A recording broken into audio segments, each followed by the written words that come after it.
Welcome to the Regenerative Warrior Podcast. My name is Lauren Lovejoy. Here at the Regenerative Warrior Podcast, we are obsessed with all things regenerative, sustainable, and eco-friendly. I am so excited to be joined by Rohan today, who is the CEO and founder of Regenerative Systems. Rohan, we are so excited to have you here today. Thanks so much, Lauren. It's a pleasure to be here. Thank you. Fantastic. Well, I was about to say, longtime fan of your regenerative building concepts, and I would love to just have you dive in and tell me how your journey got started. How did you get into regenerative building? It's always a tricky one, and I think every time I get asked that, I have a different answer. But I think it comes from an early age, especially in terms of building. You know, having lived in like urban centers, and then also in the countryside, I disliked the kind of cement blocks, the grayishness of it, the coldness of it. I just found it actually very depressing. And so when I would see like older style buildings, often built with natural materials, it would just literally wake something up in me. And I remember just always looking around at houses and trying to get ideas in the future, thinking that I'll be building my own home. So I think like that's the beginning of it. But like I would say, really an interest as well in sustainability, as at least like how I imagine sustainability to be. So I started working with the UN. I started working with international nonprofits on themes such as sustainable development, adaptation to climate change, and doing really fascinating work, whether it's with cities and helping them like become neutral in terms of their carbon use, greening, making more space for social interaction, and all of these things kind of pushed me and led me to do more and more research. And so for me to try and find the solution to some of our biggest issues right now, it was really, okay, we need to come back to how we conceive of our home and how we get all of the things that we need, really. And so like to just center on that then enables to go outwards back again. So to think of a community, of a village, of an eco-village, of a town.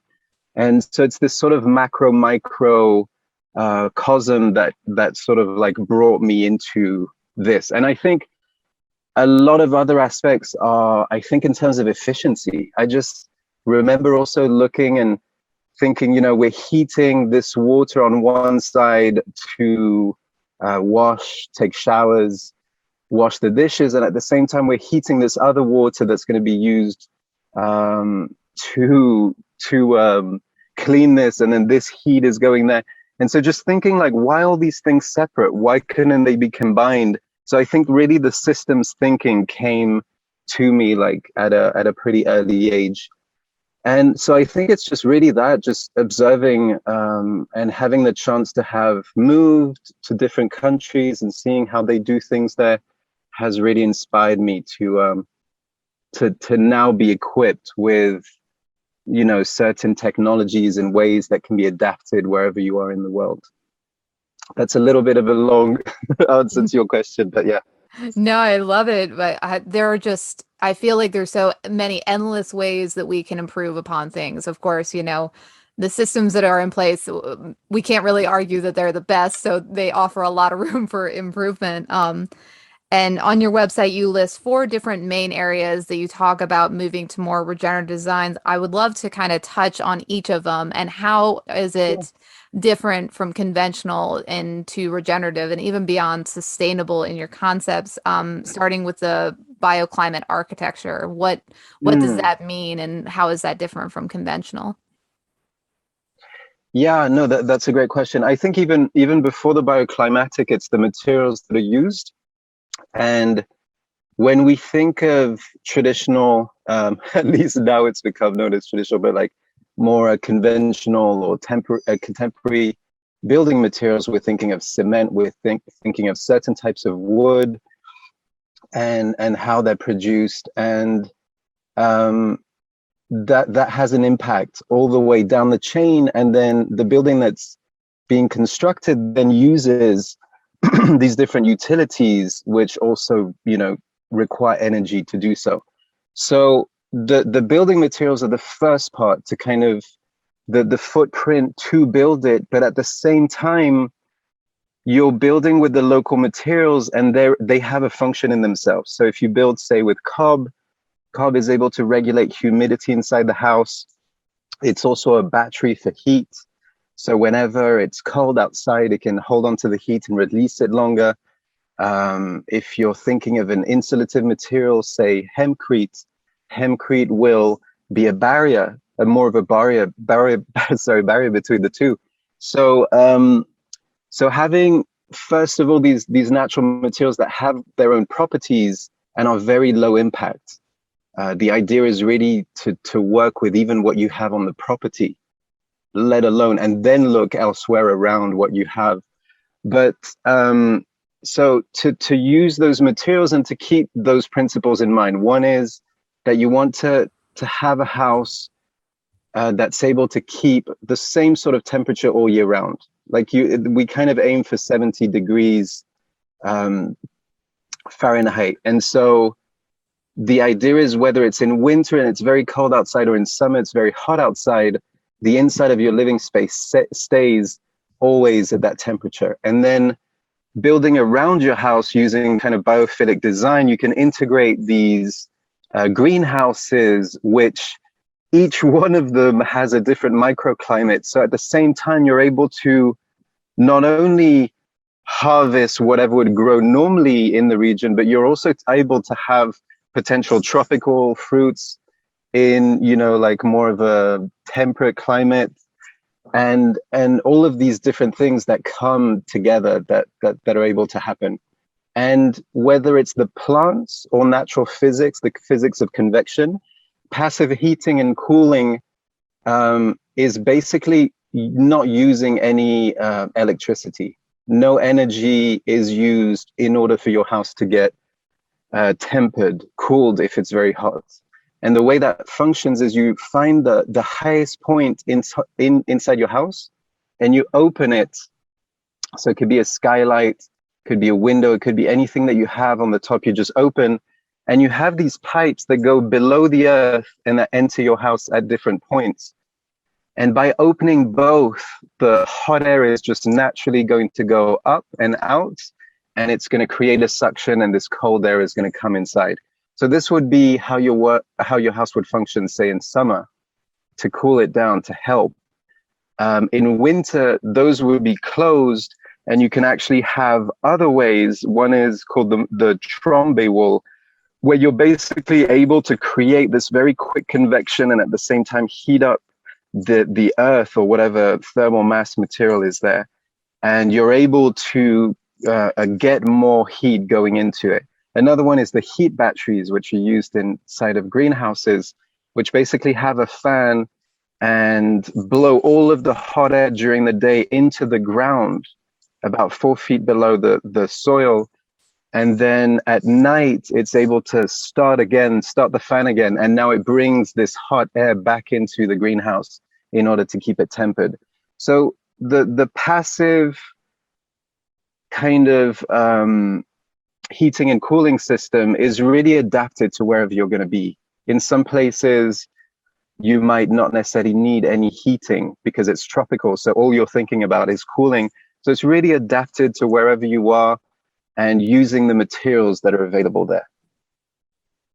That makes sense. And of course, we can offset our footprint by not having to haul in resources from, you know, the other side of the planet. So just so many different ways that we're being more economical with our resources just in that small aspect, that 1 out of 4, if you will. Yeah, absolutely. And also it's this other thing of thinking of waste. Something that beforehand we thought, you know, was waste, hopefully was getting recycled and is probably not. And then, you know, learning that they're just being sent to other countries as well. So we're getting our products from other countries. Our waste is also going to other countries. It's very, very energy intensive. And so if we're thinking, you know, market-based solutions are the most efficient, that's not the truth, because it's not taking all these other costs into consideration. So yeah, so it's really, for me, anything that's really ecological is economical by nature. I mean, it's always going to be cheaper for you to, say, reuse some waste materials, like, say, plastic that you can just take, compact, create bricks with, and use to build your house, rather than buying, like, wood to make a stick frame, or whatever it might be. It's always going to make more sense. And I think on top of the idea that it's cheaper in materials, the other side is that you probably need more manpower. Hmm. Except, actually, right now I'm working with a friend on a project in Landers, which is close to LA, to build a 3D printer that would build with the local mud. So we would just basically make a sort of recipe, which each place you go, you would know, okay, I need this percentage of clay, this percentage of sand, this percentage of fiber, etc. And people would just be able to make their own.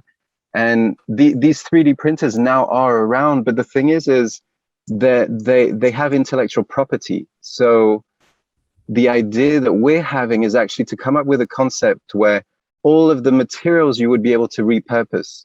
Here, with, in LA, with all of the cinema, there's so many different parts that we can just take from there. And then other parts would be with a normal traditional 3D printer that would be able to print it out of, say, waste plastic. And you would be able to create these 3D printers wherever you are. And this is in order to need less manpower. But I think at the same time, this is really what it's about. I think, for me, this is what I find every single day, is building becomes the excuse. It's really the community that comes together, that creates a bond, for, even if it's just for that moment, but really this feeling of all being together, being part of something, having a goal, an aim that everybody really, cherishes, feels in their heart. I think that's very important. So when I have people, who are more in the market economy mentality, who come to me and say, but how could you make it quicker, or how could you have less people working? It's just like, yeah, it's very different. It's like, on one side, yes, it is possible. These 3D printers, all these different things that are coming together. Also, just, industrial lines, but that just now are using, much healthier materials that are sustainable, that can be reused and recycled, but in an efficient way. That by nature is going to change it. But really, like, what is it that we want as a humanity? Do we want, everything just to be easier, cheaper, and to have as many comforts individually as possible? Or is there part of, our human nature that still wants and craves for these spaces where there's people coming together, playing, chatting, doing all kinds of things, right? And that's a big part of what we're trying to integrate in the design too. That's such a big part, I think, that is such an appeal to regenerative systems as well, is that we forget that human capital is also a local regenerative resource, and that can be as much of the equation as, someone will, of course, allow it to be, but, the skills that they learn by being on a job site with you, the interactions that you have, it's also part of a regenerative system. Sure, absolutely. I mean, the idea is really, as you say, spreading seeds. In Yes. in economics, it's called positive externalities, is to be able to do a project or have a workshop, from their contacts, come together, create other projects, and this just replicating. Um, so that's absolutely the idea, I think, and it really has to be in all aspects of life. It cannot just be one specific one. And I think, when we talk about regenerative building, the difference with, say, other forms of sustainable building that we're talking about before could be with, the LEED certificate. It could be the Living Building Challenge. There's a lot of different ones that already exist. But one thing I found was missing was really, how does that house interact with the surrounding? Like, how are you even thinking of your transport to the places where you need to go? How are you thinking of, um, the different elements that are around you and the space where you are, like how do they all come together? And I think the idea of regeneration, which I mean first comes from the medical field basically, which is that our body is able to regenerate, that anything alive is able to regenerate. And I remember like a friend of mine, her mom had a blocked vein on her neck, and so the doctor said, yeah, you really shouldn't do too much exercise, etc. Just take it very easy. And they were thinking what to do, but they were just mainly observing. And what happened is the vein created canals to the other vein. So it's just all these different branches just made themselves, created themselves to connect back and have something working. So I think like this idea, and then regenerative agriculture, which really aims to actually solve a lot of problems while growing delicious food that would be healthy for everybody, which makes complete sense. Then going to regenerative building in the sense that when we build right now, we're thinking of all the different ways that our building is harming, right? We're thinking, okay, all of these materials I'm using, they all did these horrible things beforehand, and now I'm using them afterwards to make all of this function. I'm going to have, there's going to be this and that. And so you're thinking all of these negative things on the way, but what if you could inverse that? What if you could say the building in itself, to get this mud, which we're using for the walls, we're creating bioswales at the same time, or we're creating a pond that's going to let all the water come and then just slowly go back into the soil. So it's like from something that's already positive, we can create even more positive things from it. And that's really the idea of regeneration. I think at this point, sustainability has lost a lot of its meaning, because when we think of sustainability, we think of a market-based mechanism, which, and it was the same with the cap and trade, with the carbon credits and all of these things. It's all market-based. And if we continue that mentality of thinking that we can take and get more, and you know what we're seeing with the billionaires these days and their fights to go to space shows that they know that it's not possible, because there are not enough resources to continually exploit and then just chuck away the way we're doing. We're going to have, if we continue with this mechanism, we're going to have to go into space and harvest things there and take them back. So this is basically a very sort of obvious conclusion to the kind of system we're in right now. And so sustainability is just, for me, this way of doing it with a little bit less impact. And so maybe major tragedies that we're going towards, we're going to get there a little slower, but it doesn't take us away from that. And I think the idea of regeneration is to say, no, people have before us, everybody else, whether it's plants or animals on the planet, do it. We're all contributing. We're all taking something, we're all giving something back. And as long as we can come back to that understanding, we can really reverse things as they are, especially if there's a lot of people, a lot of big projects that start happening and that show that it's possible. I think that's very important. So I think a misconception too of natural buildings that people may have is, you know, thinking they're going to go back in terms of living conditions, they're going to go back maybe a few centuries back.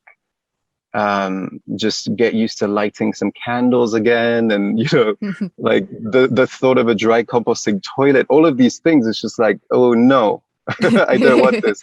Right. But I think, and you know, some of the looks which are gone for it. So I think now there's a few companies that are coming out, and there's few NGOs doing work, and there's a lot of movement towards really creating spaces that are understood, at least, you know, now as, you know, being beautiful, being modern, being everything that people might look for aesthetically, but in a natural building, and have it either be fully autonomous, you know, with sensors, with everything happening automatically, potentially, to the very most simple systems that are absolutely low tech and that are just, you know, operated by humans easily mended by humans.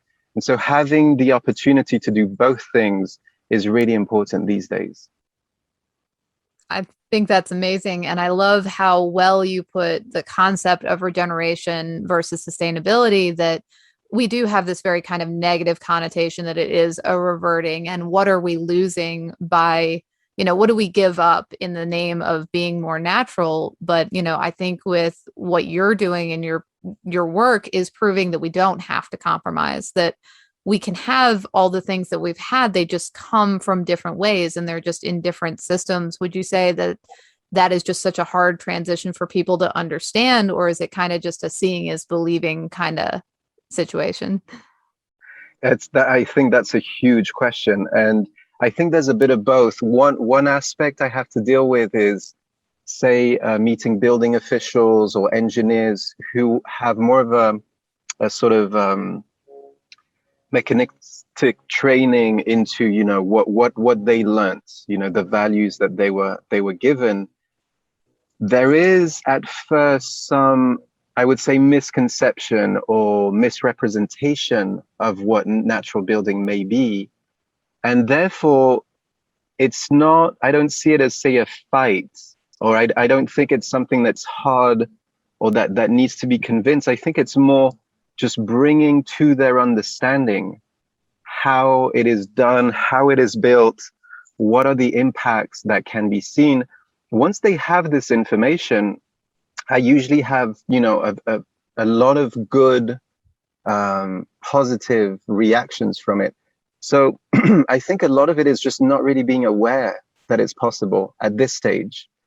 And then, I think with the lockdowns, we had people starting gardening and these kind of things. And part of it is, we think that we can't garden. Like, how is this plant going to be alive? And maybe it's too much responsibility, or there's all these different things that potentially we go through in, like, okay, I haven't done it till now, but okay, maybe now I've got nothing else to do.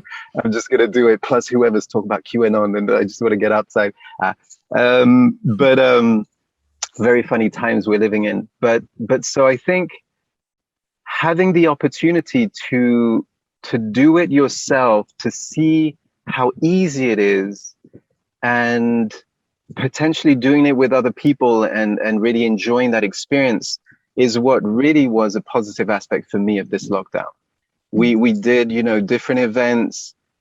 We made sure that everybody felt safe within the context of whatever we're doing. And it really brought people to feel, oh, this was something that was foreign to me. I had a vague idea, but I didn't want to get fully into it. But now I see it, I've done it, I want to continue. I want to go further. And that is something that I see very often. That will lead directly to my next question. What is your favorite build that you've ever done? Your favorite experience, whether it was just the uniqueness about the project or the interactions? What really kind of sticks out in your mind to you? That's a question I can never answer. People ask me if I have a favorite, say, soccer team, or if, I prefer one of my nationalities or whatever it is. I actually do not have it. Maybe I'm impaired, but I'm very happy with it, because I see every single different experience is unique with its own balance. And I think that they're then all worth the same. So for me, it's experiences where there's a lot of cultures coming together, a lot of people from different backgrounds in all of the ways imaginable, coming together because they all feel, okay, this is something that's worthwhile doing, and really connecting. And it's very hard to meet people who you don't get on with. That's actually something that's quite incredible too, I think. If someone's looking for a career, it's like, you might have all of these issues within the company, within this and that, but within this world and the people who come, there's always really, like, beautiful times to be shared. And yeah, I think that just happens regardless of where it might be and what it is. I think some of the big ones, the first ones, were really working with Earthship Biotecture internationally, because that was it's huge. You have like 80 people, sometimes even more, sometimes a bit less, but coming together in one of the places we went to was in Malawi, in this village completely disconnected from the rest of the country. Like, I mean, 6 hours from the nearest road. The rest was, Wow. just this is not considered roads. But yeah, and no electricity there, nothing, and people not being able to speak the language, the children at the school going to school every morning. We were camping in the soccer field that they had there.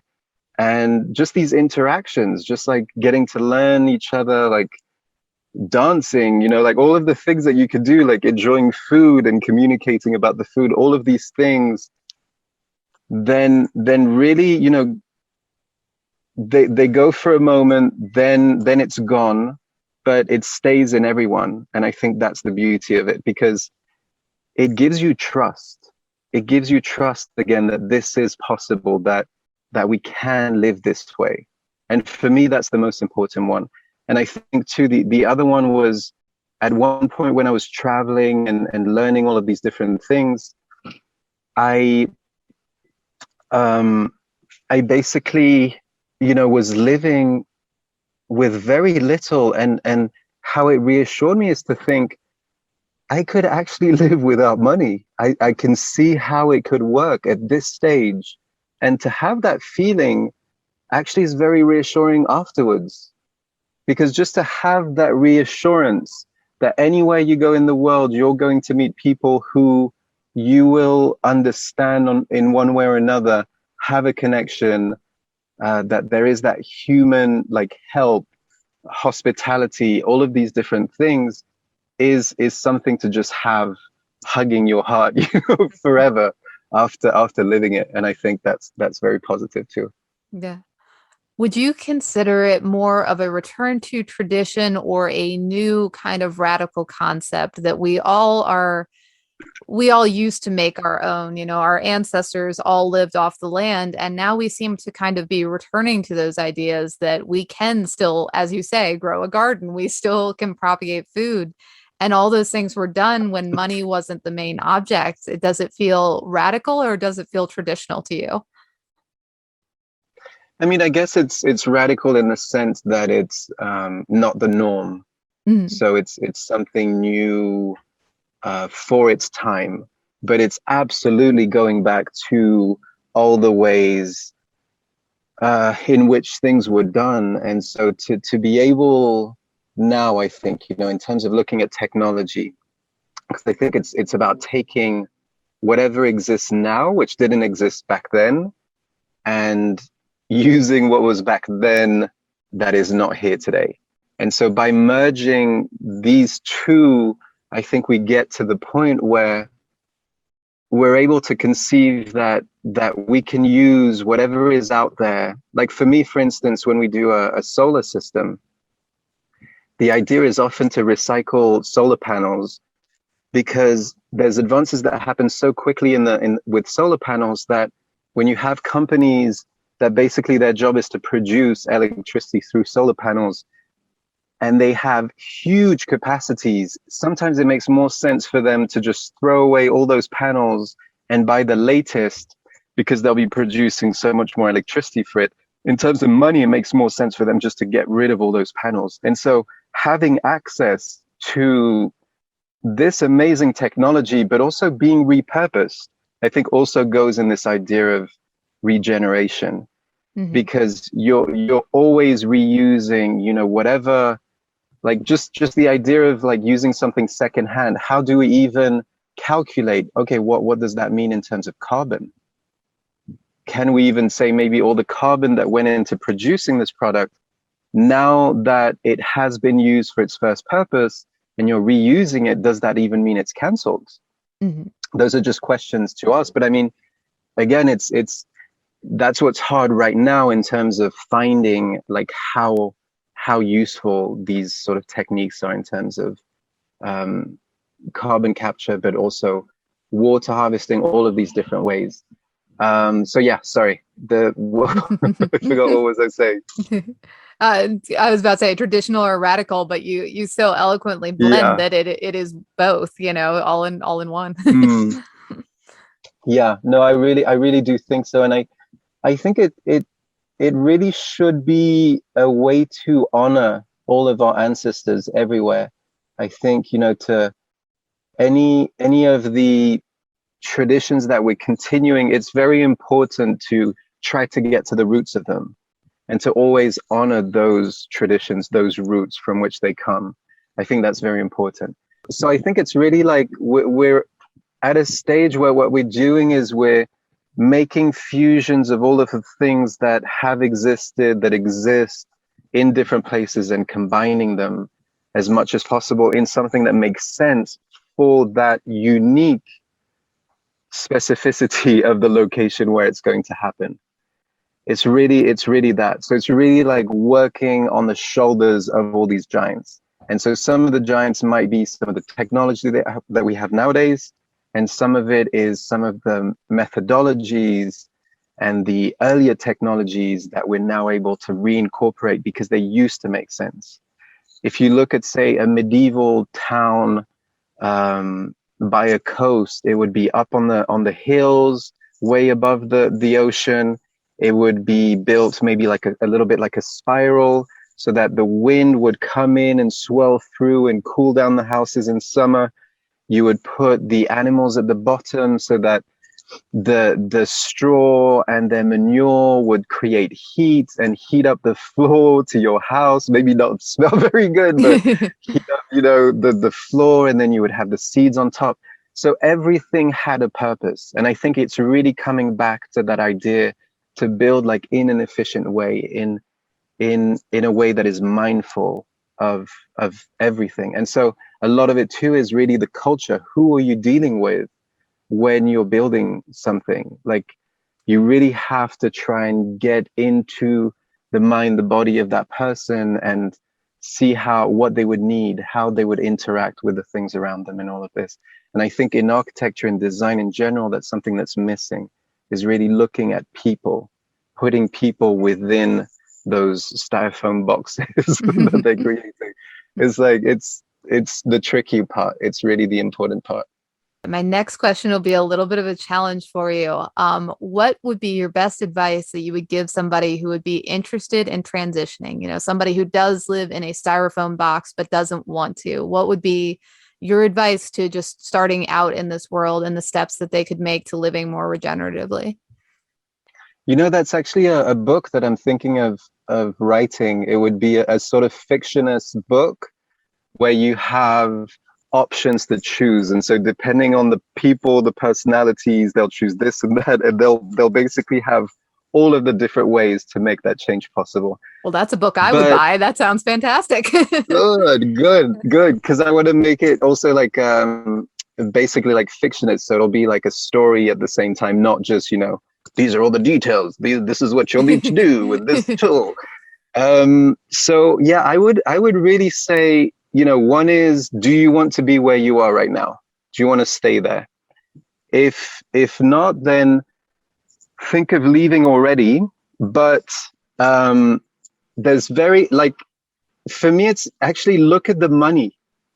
It's very simple. It's like, where are you spending your money? Where is that going towards? Well, I think whoever may need help to do so, or convincing, is probably, still thinking in terms of decisions that are relevant to their life within, the context of having a job, of maybe raising a family, of all of these different things. And so within this context, any decision that's actually based on money would make sense if you put it that way. So if you're thinking, I'm spending this amount of electricity, then first of all, if I do things that are more energy efficient inside my house, and if I potentially put a solar system on top of my roof, I'm going to be spending a lot less money for electricity, heating, cooling, all of these different things. Then water would be the same. If I start harvesting water from the rain on top of my roof, and then have it go into my soil and need less irrigation and all these different things, will also mean that the person will be saving money in the end. So I really think, even just thinking of it in terms of money and thinking like every specific change may have an initial cost, but is going to be worthwhile, is going to make sense in the future. And then I would think, you know, for maybe most people who even go in this direction, it already makes sense. And a great way would actually be to try to find like-minded people where you are or where you would like to go. Connect with them, see what they're already doing, and those connections will be gold, because they will help you potentially get your dream to come true. And I think that's really just, again, with what we were talking about before, it's remembering the community, that people are there, that we're all sustaining each other. Like, that's really what we're trying to aim for. And for the people that kind of maybe don't need as much convincing, that maybe like this is something they're very passionate about and they just don't know where to start or where the people are, would your suggestions be to get involved in community projects, or where would you kind of suggest someone go if they really want to start figuring out how to do this, or, you know, make a bigger impact? Yeah, no, that's a great question. I mean, the good old University of YouTube has helped a lot of people. Also, just researching specific things that one is interested in. So, you know, you might be specifically interested in growing food, and therefore there's a lot of information specifically on that that you can start looking into. I think otherwise, you know, really studying permaculture, or at least a type of design that takes into account, you know, as many different factors as possible. I think that's very important. Like, the systems thinking aspect is going to be very important. So I think for people who have already different backgrounds, also potentially like architect and this and that, to just dive a little bit deeper. You know, if there's, for instance, here in California, there's two different building materials, natural building materials, that are legal right now. It's straw bale houses and light straw clay. And cob is potentially entering also into the residential codes. But I think it's really, you know, like finding that which you're interested in and seeing if there's anyone else who has that interest around you and potential experience. And the beauty in how this works too is there's a project, someone needs something done, people are interested and want to learn as well. Therefore, this becomes a work party or a workshop, people attend, then they make connections at the same time with people who are doing similar things, potentially going to visit it, and everything goes from there. I actually have the same recommendation when I go traveling. It's to say, try and go somewhere. If you know just one person, you'll be able to make your way, you know, wherever you want to after that, because from that you'll have a connection towards another connection towards another connection. And I think that's really the way, because, you know, whether it's you're interested in yoga, because actually for me, I wasn't interested, but it really helped me mend my back. Like, I had backaches, and starting to do yoga really changed that. And this was because of meeting someone through these different interactions, which brings us all together. So I really think, yeah, it's just find the people who are interested in the same things as you.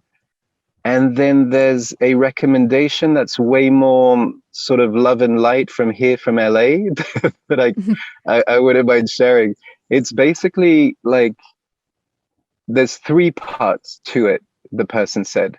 The first one is find really what your heart calls for. What is it that your soul wants to do? What is it that like makes you sing, makes you vibrate, makes you buzz? What is it that really like pulls you forward?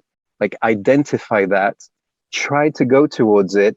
The second one is to the best of your abilities. We don't all have the same abilities, but we all are able to do something in order to go in this direction that we're interested in. And the third one would be to never be attached to any specific outcomes. that if something just is not supposed to happen, then it's not supposed to happen, and you move on to something else. And I think like when you keep those three things in mind, it actually does help a lot. Those are very good words of wisdom. I think, in regenerative context and life context, those words can definitely be applied all over. Thanks. Yeah. All right. If any of our listeners want to learn more and follow you on your journey, where is the best place that they can follow along and see your work? I would say potentially, I mean, the best place would be Instagram, because I try at least. It's just hard when you're so fully engaged in the designs and the building to also have to do all the social media. But Instagram would usually show a lot of the ongoing process. So a lot of the projects that we're working on right now, I'm going to be posting more pictures. And sorry, the Instagram would be Regenerative Systems. I'm also going to be posting more videos on our YouTube channel, Regenerative Systems, as well.